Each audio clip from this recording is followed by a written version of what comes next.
Magandang umaga, Malacañang Press Corps at welcome sa ating press briefing ngayon araw, May 23.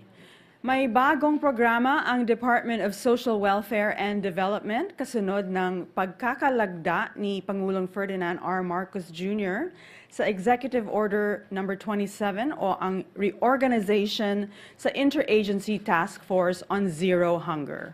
The program aims to alleviate hunger and poverty for families belonging to the lowest income bracket. And to give us more details on the food stamp program, we have DSWD Secretary Rex Gatchalian. Good morning, Secretary Gatchalian. Good morning. Maraming salamat. And before I go into the details of the program, I'd like to put it in context in relation to the new executive order on hunger. Let me just read a prepared statement by the department.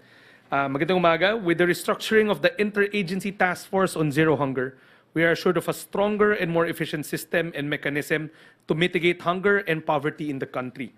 This is also part of our commitment to the United Nations Sustainable Development Goals and attaining the ambition natin 2040.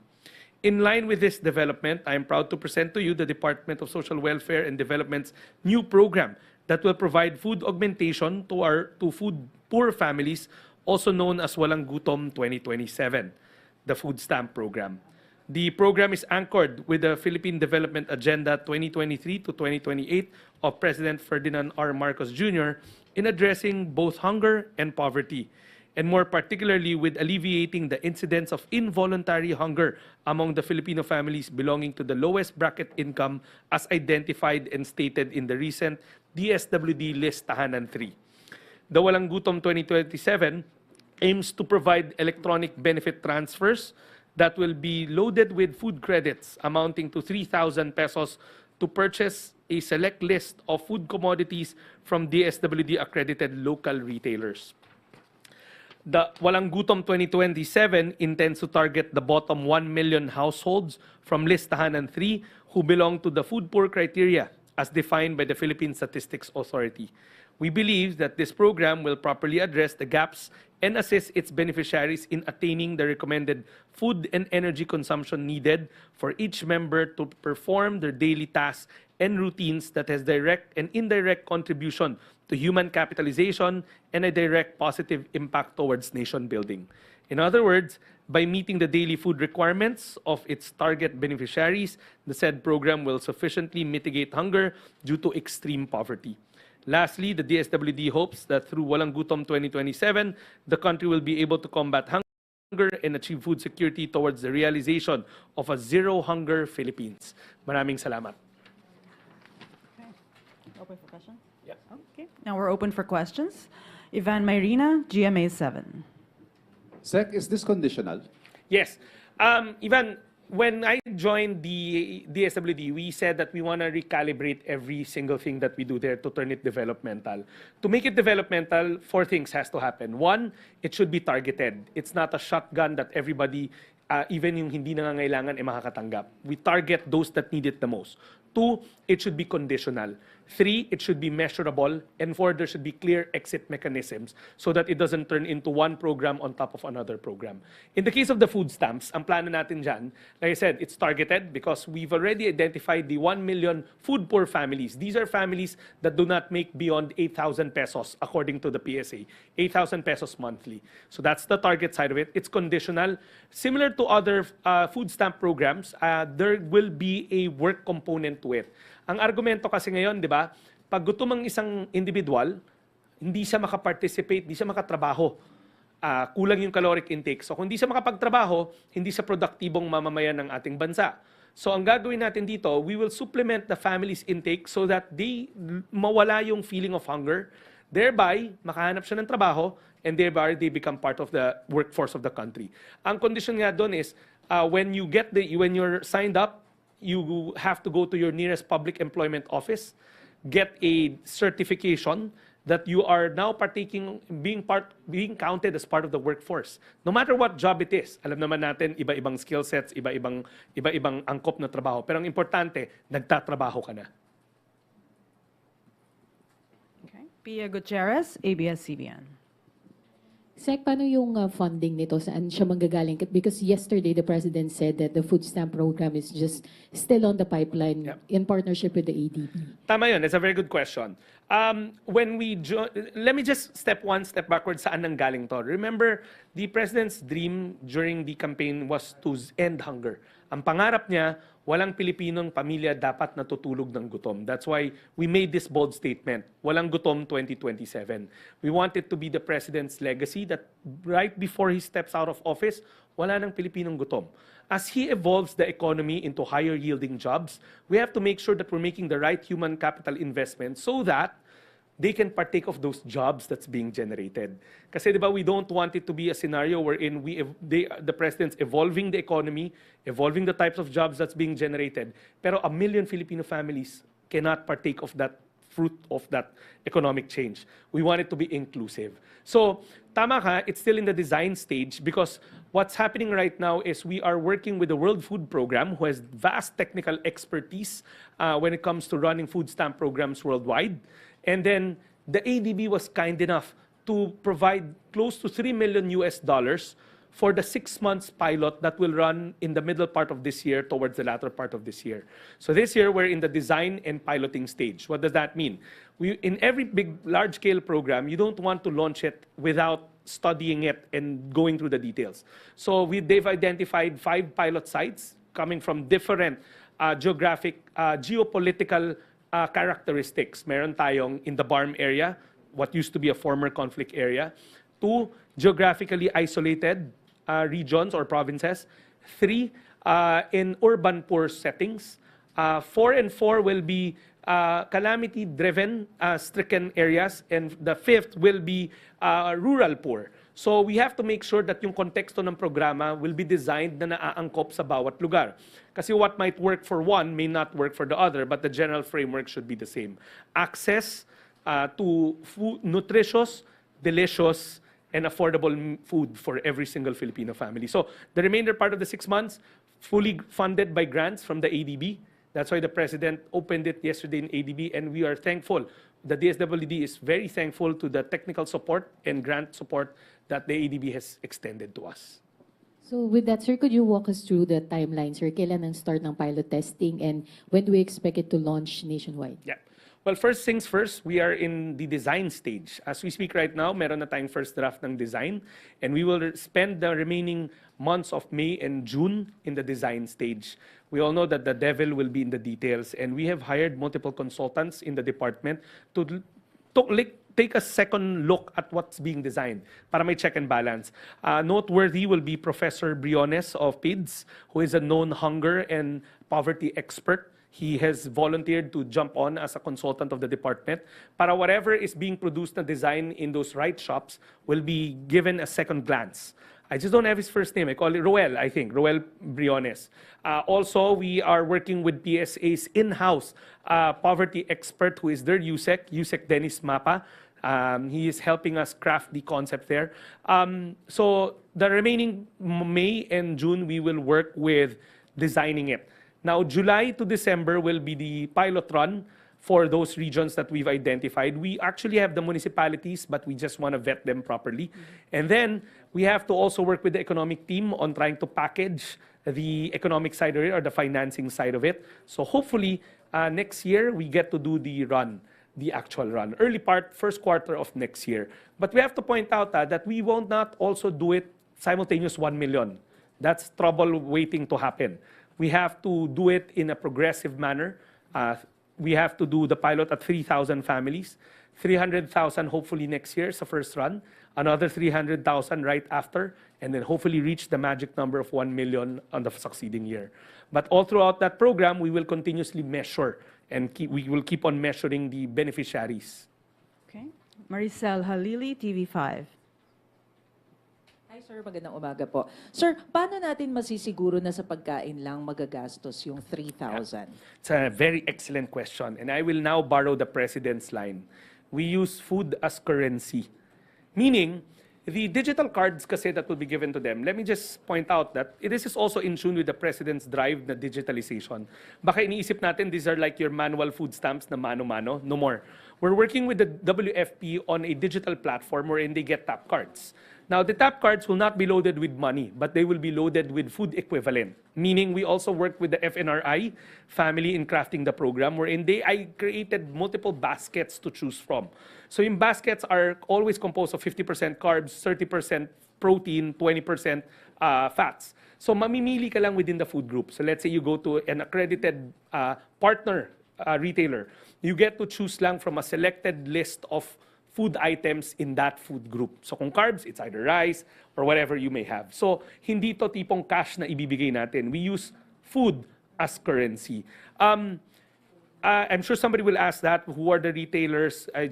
That's the exciting part for us. What we're doing right now is creating a whole ecosystem of farm to table. Remember, the President's drive was making sure that our farmers are taken care of. And that's why he set up yung mga kadiwa ng Pangulo. That's the farm to market part 1. The part 2 is we extend that ecosystem to market to table. So with 1 million Filipino families subscribed to it, we can also tap into our kadiwa ng mga Pangulo as outlets. 2, MSMEs, mga mom and pops groceries. And 3, obviously, because of their scale and their magnitude, mga big grocers. We've spoken to them, every single brand there is, and there's an appetite to participate in this program kasi we want it to become a movement. Ending hunger is not just the government's job. Ending hunger is everybody's job. It's not right that 1 million Filipino families are sleeping hungry and saying na bukas, I've lost all will to get out of poverty kasi chronic na yung poverty nila. Kung gutom ka ngayon, hindi ka makakapagtrabaho, bukas gutom ka na naman.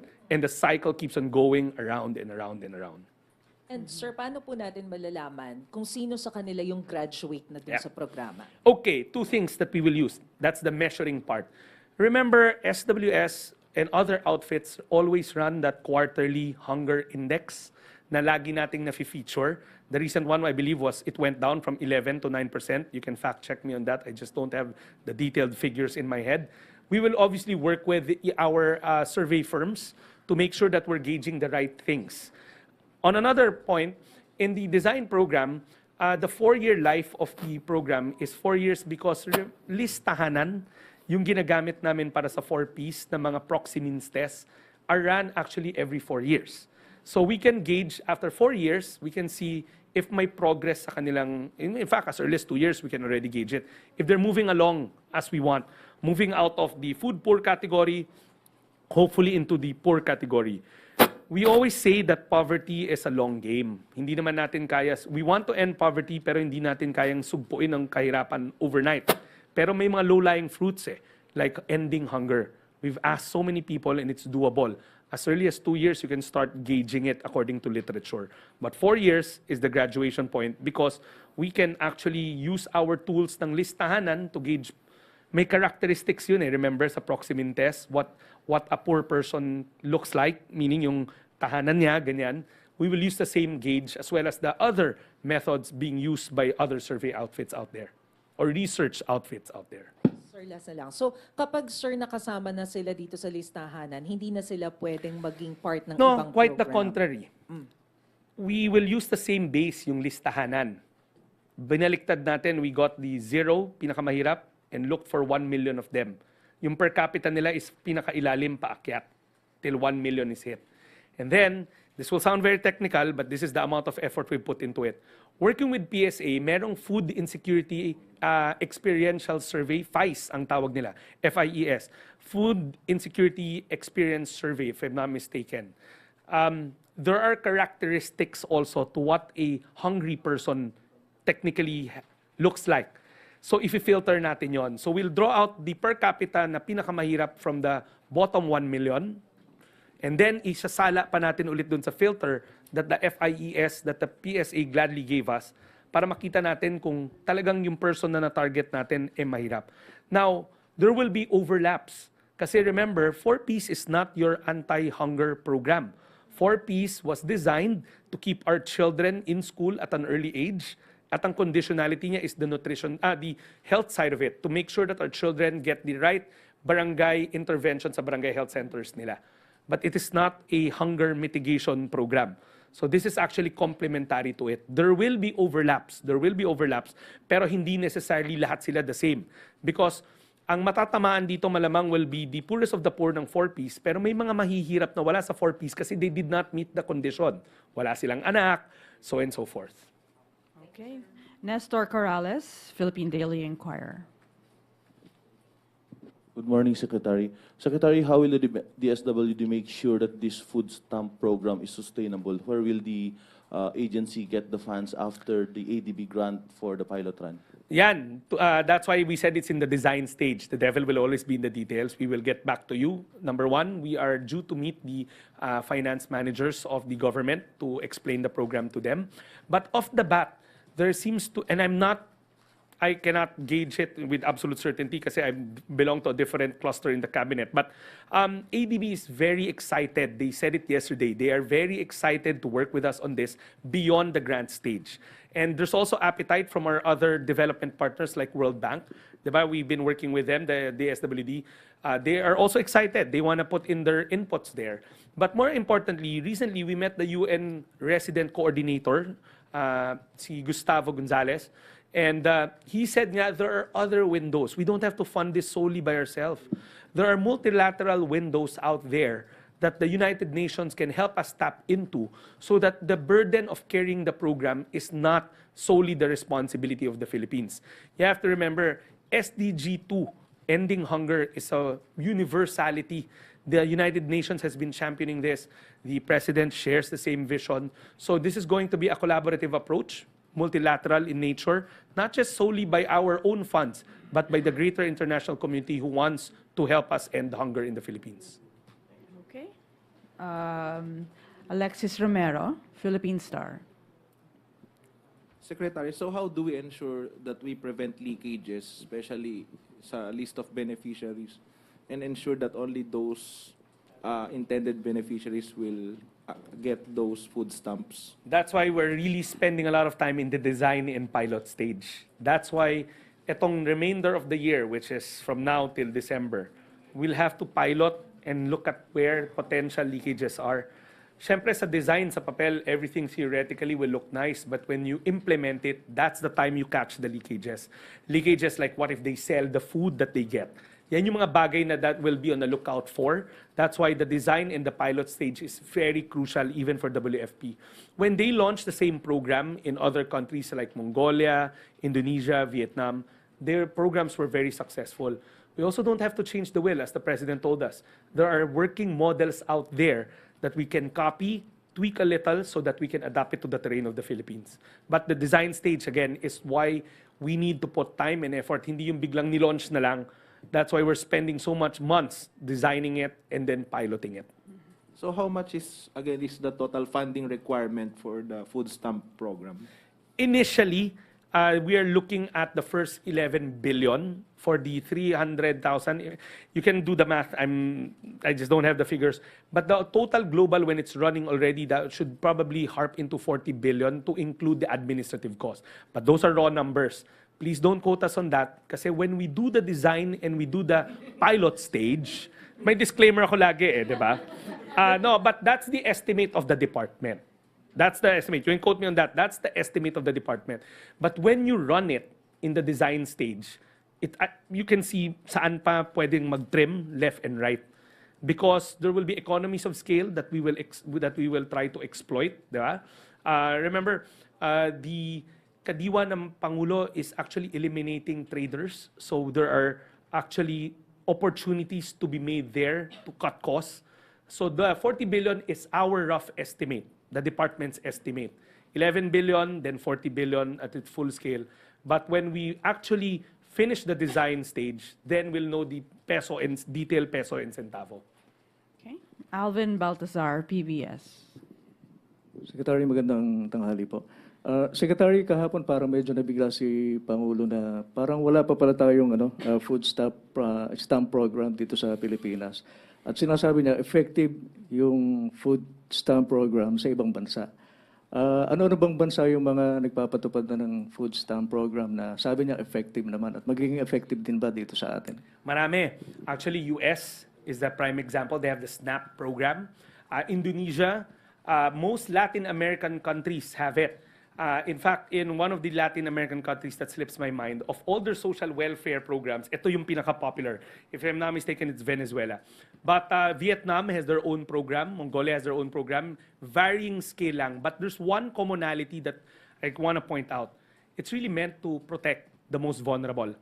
You get all these shocks in prices that's beyond our control.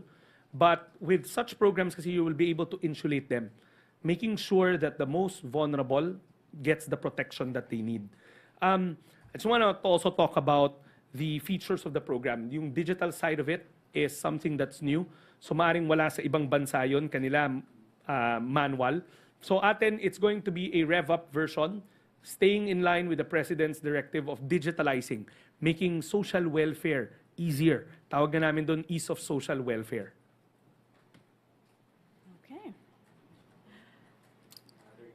Okay. Oh, PI, are you on this issue?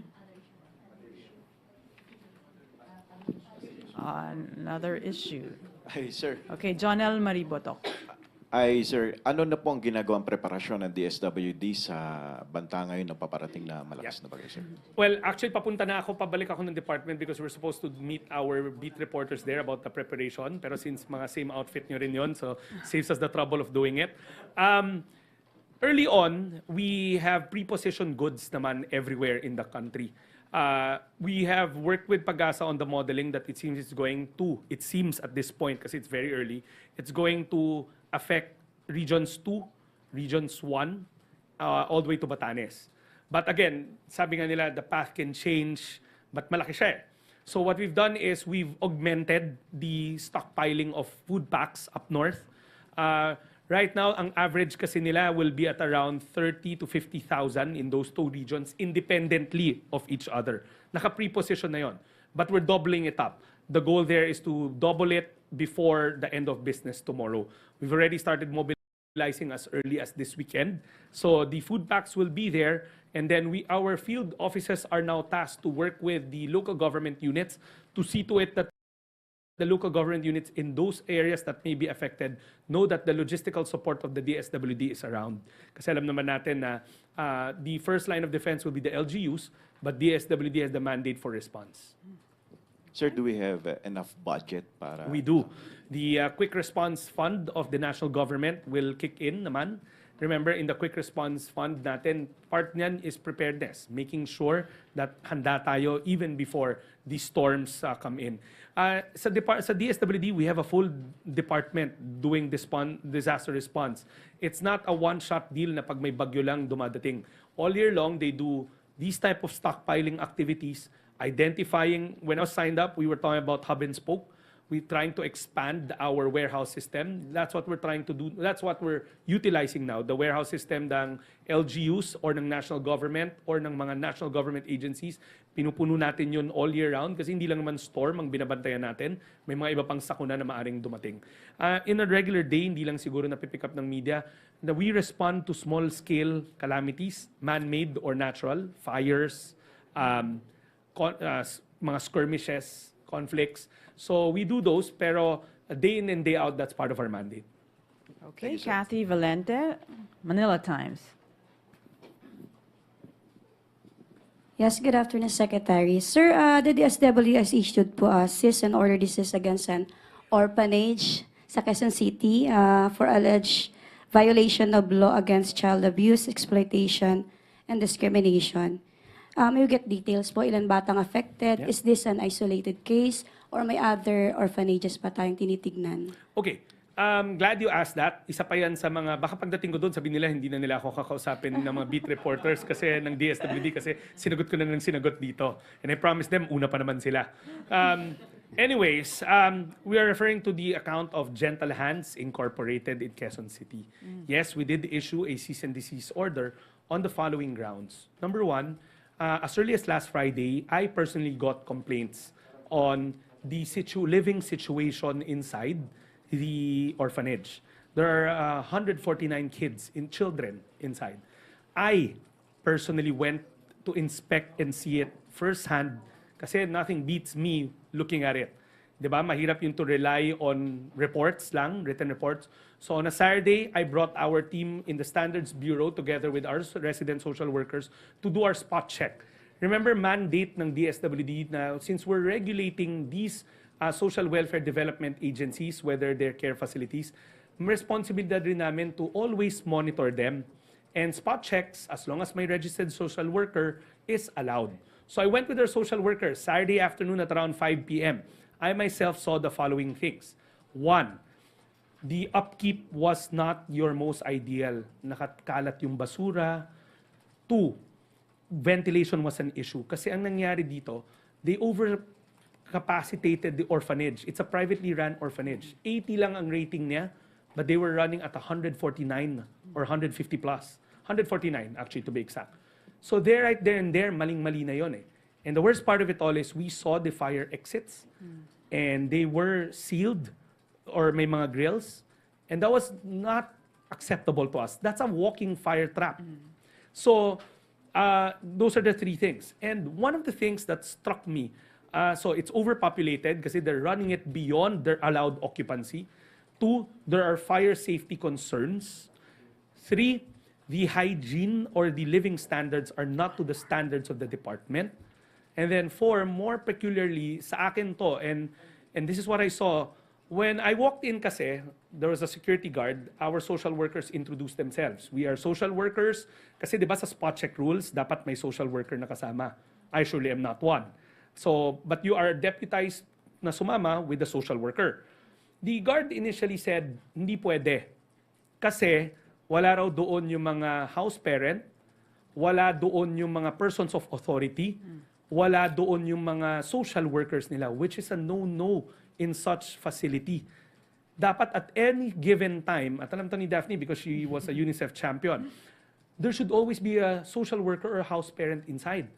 Now you're running an overpopulated facility nang walang social worker on hand. Meron sila pero wala on site. At the same time, yung house parent, wala rin doon.